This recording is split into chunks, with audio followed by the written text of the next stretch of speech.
J'étais un peu en colère de me dire purée, j'ai chopé la mauvaise tique, quoi. C'était celle qui avait le plus de bactéries ou en tout cas la plus violente. Salut, moi c'est Jeanne, j'ai 22 ans et aujourd'hui je suis guérie de la maladie de Lyme. Je me suis fait piquer par une tique à l'âge de 5 ans environ. On se promenait, je faisais des roulades dans l'herbe avec mes cousines et puis j'ai eu une morsure de tique au niveau de la nuque. On me l'a retirée avec une pince à épiler, pas une pince à tique malheureusement. On avait bien quand même surveillé, il n'y avait plus la tête de la tique et je n'ai pas eu d'érythème migrant et pourtant la tique était infectée et j'étais atteinte de la maladie de Lyme. Après la piqûre de tique, j'ai eu une pneumonie, mais on n'a jamais trop fait le lien. J'avais été voir la médecin de mon village. Elle m'avait soignée avec des antibiotiques assez simplement que pour la pneumonie. Et on n'avait pas cherché plus loin. Et puis, à mes 17 ans, je faisais beaucoup de sport. Et j'ai commencé à avoir des grosses douleurs, des sortes de crampes au niveau de l'avant des mollets. Et puis, petit à petit, les symptômes, ils continuaient d'augmenter. Les douleurs des jambes, elles sont venues au niveau des bras. Je commençais à être très fatiguée. Je dormais beaucoup, mais ça ne suffisait jamais. J'avais des tremblements pour finir, des gros maux de tête et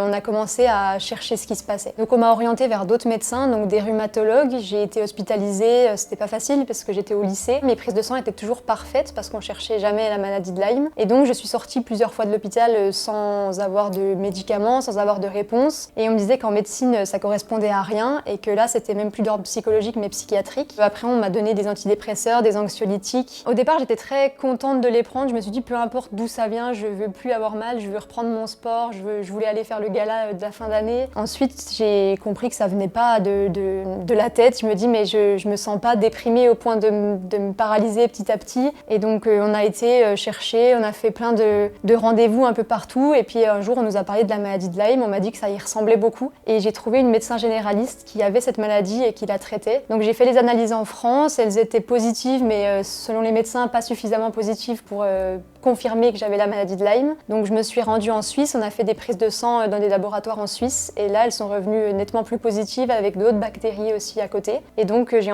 entamé un traitement de 3 semaines d'antibiotiques à partir de ce moment-là. Malheureusement mes symptômes n'ont pas du tout été améliorés et j'ai fini par me dégrader au point d'être paralysée des 2 jambes et du bras gauche. J'avais de nombreuses crises d'épilepsie par semaine. Je savais plus lire, plus écrire, j'arrivais plus à me concentrer ou à tenir une discussion. Donc j'ai dû arrêter les études, j'étais alitée toutes mes journées. J'ai eu pour finir des inflammations au niveau du cœur et donc on a dû trouver une solution assez urgemment et je me suis rendue donc en Allemagne dans une clinique privée pour me faire soigner. Donc là-bas, j'ai eu des perfusions, j'avais 3 antibiotiques en perfusion tous les jours, j'avais d'autres thérapies à côté, j'avais beaucoup de kiné aussi. Et donc j'ai réappris petit à petit à marcher pendant les semaines d'hospitalisation. Mais bien sûr, 5 semaines, c'était pas suffisant pour tout réapprendre, il a fallu encore longtemps après continuer les traitements aussi à mon retour en France. J'étais plutôt contente parce que je commençais à retrouver mes jambes, je marchais un peu plus chaque jour, chaque semaine. Parfois c'était moins bien, parfois c'était mieux. Mais il y avait toujours du côté de mon bras qui était toujours très paralysé, il était extrêmement raide. Et puis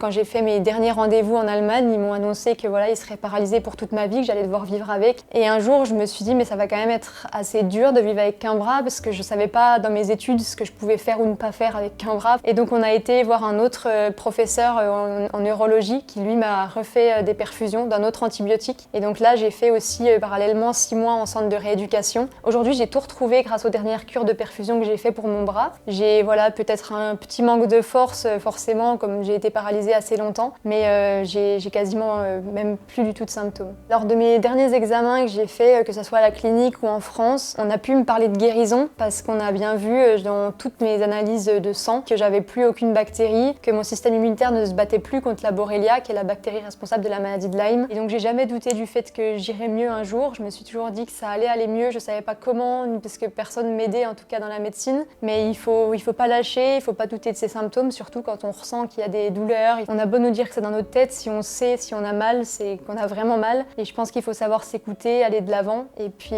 surtout, voilà, pas douter de soi. J'ai repris une vie qui me correspond, on va dire, une vie où il n'y a pas tellement de limites par rapport à la maladie. Et c'est ça qui me rend heureuse. Et notamment, on est en train de monter un projet qui aura lieu le 14 septembre prochain, qui s'appelle Alplyme. Et donc, on va traverser les Alpes via le GR5, donc sur 600 km, durant voilà, le mois de septembre pour sensibiliser à la maladie de Lyme.